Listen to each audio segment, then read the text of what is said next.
পরবর্তী সংবাদে 23 তারিখে গেছে বাজেট অধিবেশন। তবে এই বাজেটকে বিরোধিতা করে এবার রাস্তায় নেমেছে সিপিএম। সোনামুড়াতে ধরা পড়লো এমনটাই ছবি। কেন্দ্রীয় বাজেটের প্রতিবাদে এক প্রকার বিক্ষোভ মিছিল এবং পথসভার আয়োজন।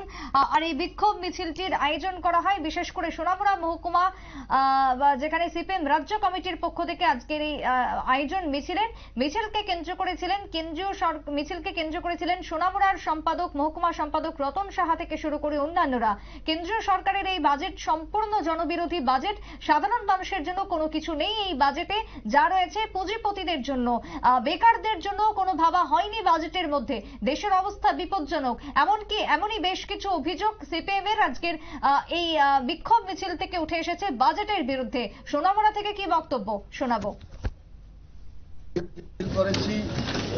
কেন্দ্রীয় সরকার গত 23শে জুলাই পার্লামেন্টে যে বাজেট পেশ করেছে, এই বাজেট এটা দেশি বিদেশি কর্পোরেটদের স্বার্থ রক্ষা করবে।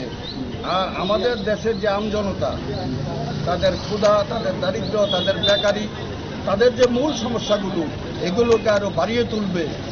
কাজেই এই বিষয়ে মানুষকে সজাগ সতর্ক করার জন্য আমরা মিছিল করেছি, আমরা পথসভা করেছি। আপনারা শুনলেন বক্তব্য। ইতিমধ্যে কেন্দ্রীয় সরকারের বাজেটকে বিরোধিতা করে তারা শহরে নেমেছে। বিভিন্ন জায়গাতে আজকে মিছিলের আয়োজন করা হয়। বিশেষ করে সোনামুড়া দলীয় কার্যালয় থেকে মিছিলের শুরু হয়।